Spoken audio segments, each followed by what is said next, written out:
and welcome to the 6-5 Summit. I'm Shelley Kramer, one of the founding partners here at Futurum Research, and on behalf of my team at Futurum and the team at Moor Insights and Strategy, welcome. We're glad to have you. In this spotlight session, Moor Insights' Patrick Moorhead is joined by Tony Uttley, the President and Chief Operating Officer of Quantinuum. In this conversation, they discuss the progress of quantum computers and what the future will hold for this fascinating industry. This is a timely conversation and one I'm pretty sure you won't want to miss. Let's get to it.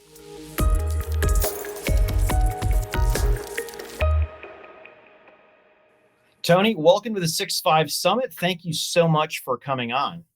Thank you for having me. It's great to be here. Yeah, it's great to see you again. I mean, you've had a very exciting couple years. We've gotten to know each other and the team really well. I mean, whether it's Honeywell, whether it's you coming together with Cambridge, now as Quantinuum, the action never seems to stop. I think that's right, and I think that's one of the most exciting things about the quantum computing space is, I know a lot of people describe it as this technology that's always 20 years away, but this is the decade. This is when it's happening, and the advancement has been and continues to be terrific. Yeah, it's great. I'm going to hit you with the first question I have for you is literally the first question I get from everybody who's not inside of the quantum computing industry. And that's how long before quantum computers are commercially useful? Not necessarily better than anything else, but just commercially useful. Yeah, I get that also all the time.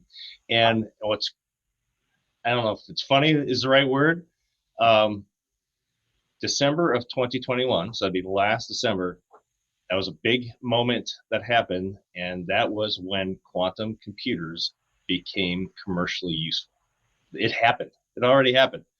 So why? Why is that? Because we're in an era where people are talking about still being able to not just classically simulate what is going on with the quantum computer, but being able to do that on your laptop.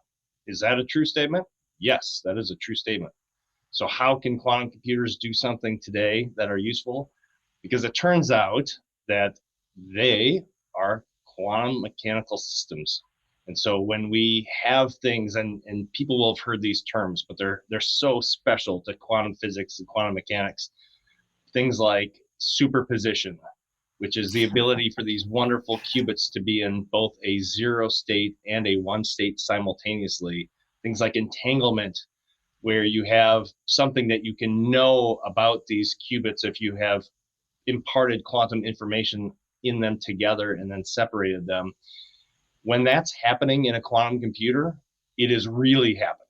When it's being simulated in a classical computer, those things are not happening. So what happened when you took a quantum computer and you actually created these superpositions and you actually entangled them? Well, we are now able to generate the most secure encryption keys that have ever been generated. Why? Because encryption keys need to be unpredictable, completely unpredictable. They need to be random. And the thing that quantum computers can do, if you know how to do it well, is to be able to use the quantum mechanics to create these perfectly random output that you know what it is, you can verify it, and it is something that's called non-deterministic. Non-deterministic meaning there isn't a way, there isn't another method to be able to figure out what that random number really is. That has already happened and now is available. It really became the first product that can use a today quantum computer. Yeah, so interesting, Tony. So you actually took something that some people might feel is a challenge with quantum computers and turn that into a positive. So just for the viewers, Tony, can you tell everybody what is the name of this service and how can they get it? So yeah, we very appropriately called it Quantum Origin, and I love that. I continue to love it. Quantum Origin is both the service of providing these encryption keys, so quantum computing enhanced encryption keys, as well as the protocol that can be used to be injected into a company's current method for creating these these encryption keys, but being able to do so with a quantum enhanced way. So we do that today, and there are already customers that have taken Quantum Origin and put it into production. Pure VPN is one of them, where their customers are now having access to their VPN service that has been protected with quantum computing enhanced encryption keys. So, they say never to ask a follow-up question unless you know the answer. And I think I know the answer to this next one, but I do think it's important for people to understand this in context that, hey, we're happy that we have something that's commercially useful, but, is the team satisfied? Satisfied where they are, I know, but are you satisfied with the progress of quantum computing? Yeah, that's a great question. I guess as the president of any organization, you can never be satisfied. Exactly. But I am thrilled with the progress of quantum computing, and it's hard, I think, for most people to live in the moment and then try to step back and think about some of these things historically. Like, what has happened? What has happened just in the last few years? And what has happened is that quantum computers exist. Yeah, it was a big deal, a profound moment in time where quantum computers exist and you can use them to do these quantum computations. And then a lot of people's heads got wrapped around, yeah, but you can simulate it classically. No, that's a great period of time. Again, something that will only exist in a sliver when we look back on this in the future, is that you could do quantum computations on a quantum computer and then check the results with a classical computer to start to build up that confidence and trust that you get the correct answer. In the meantime, we find out that we can do something profound with the systems that exist today, like Quantum Origin. We can use it to create these near perfect encryption keys. So is there a lot to do? Yeah, it's called the future. There's a huge amount to do. Every decade is going to be great.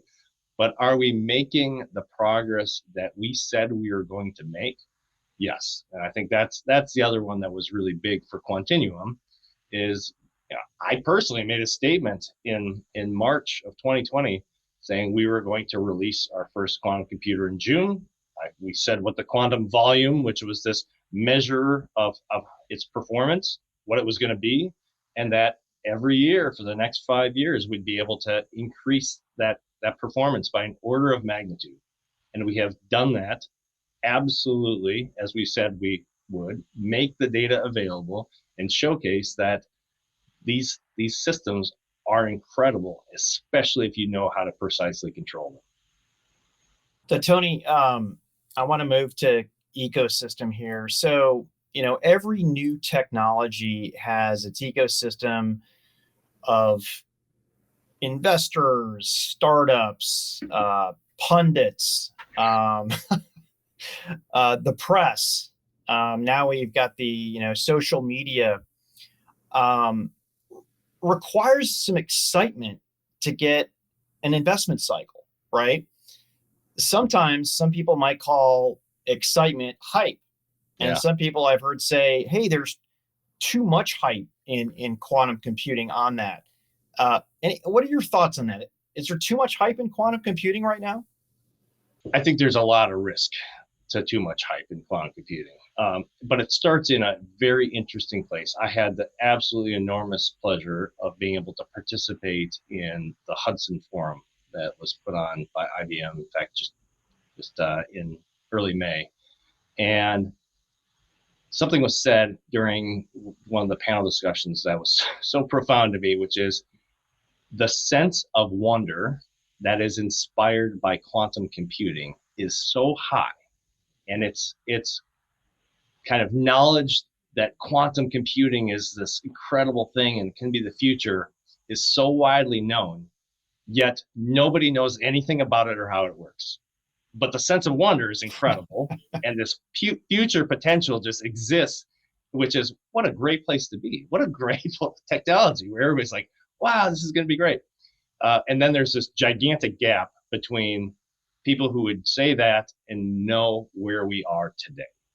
And so there's such a important part of making sure that every step of the way is very factual, supported by data, has third parties, especially credible, academia, national labs that can take the opportunity to do these sanity checks and say, where are we really? And then it's incumbent upon everybody who's participating in the ecosystems, companies like Quantinuum, where we have to embrace the sense of wonder, but at the same time say, here's where we are, everybody. Here's what the technology actually does. Here's the progress that we're making. And by the way, that's incredible too. It's an exponential progress, but we just have to remind ourselves that we have to support that with evidence. I love the phraseology sense of wonder. And it, I was young when we started to go to space, but older enough a few years later to see how space really struck that tone. And it's very similar to that today. And I think that hype is an important thing, if nothing else, to paint the vision. In quantum, because we have so many academics involved, there's so much less hype than I've seen in other industries. Let's say like, full self-driving cars as an example. So, but I think it's important. But I love the idea of it being a sense of wonder, because that gets people interested in it. So, yeah, many of these applications are still years away, but we don't have companies just kind of sitting around and waiting for that. So, what are companies today doing in that field between now and when some of these applications come out? Yeah, that's excellent. Maybe okay. I'm going to give an assignment to the audience, which is just pick a company and Google it and say, is that company working on quantum? Is that company working on quantum? And you're going to find that there are a lot of really big companies around the world, organizations around the world that have dedicated resource to quantum computing. Why? Why would they do that? Especially when you're at a time where in the sense of quantum computation, you can simulate that classically and oftentimes just on your laptop. And it has to do with what I said earlier about this period of time that we're living in, where that by itself is incredibly valuable. Yeah. That we can compute a problem, and to call them toy problems is a disservice to the entire industry. We're taking problems and shrinking them down to solve on the size of quantum computers that we have today. And the performance of these computers is increasing fast enough that you can keep on adding harder and harder problems. And then you can check to make sure that it's getting the right answer. All of that is happening right now in a advance of when we cross that threshold where you can no longer check the answer on a classical computer. Even the most powerful supercomputer on the planet, you wouldn't be able to check that answer. And so companies are spending the time because the potential is so profound that they want to be quantum knowledgeable. They want to have, if you could even call it, they want to have quantum native people so that they're thinking about these problems in a way that you can then translate to be solved on a quantum computer so that they are ready. Because the organizations out there realize that even if you come up with something great, to be able to build that into your typical business process, that's 3 to 5 years to be able to do that.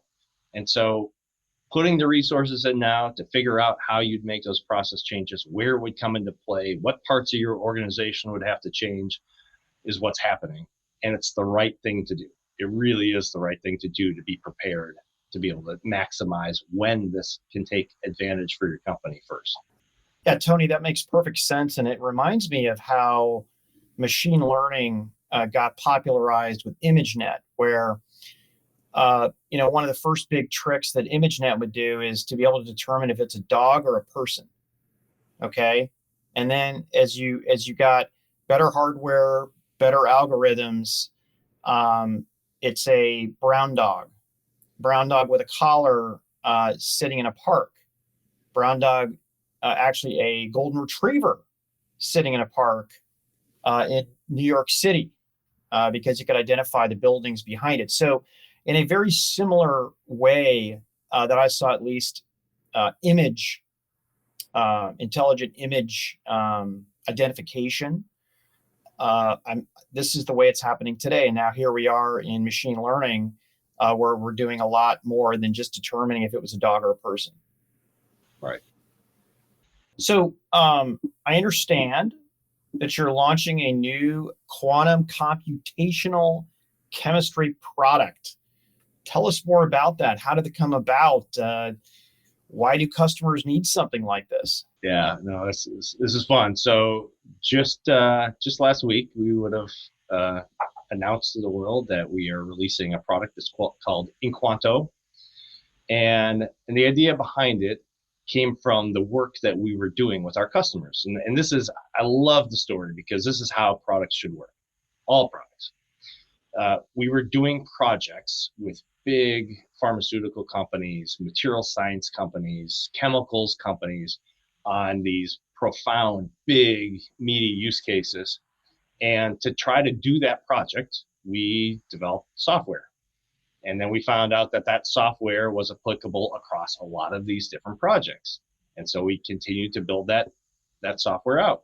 And then we had our customers saying, hey, I saw you guys using some software. What is it supposed to do? And can we get access to it? And so, yeah, sure. We shared that and let people use it. And then it was, wow, this could be a real thing. And so we built out a version of it. We did beta testing with customers, again, across material science and pharma and chemicals.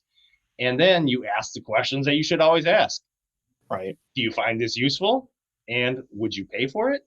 And it turned out that the answer to both of those two questions was yes. So we said, okay, well, it is right. It's the right time to be able to launch this quantum computational chemistry product.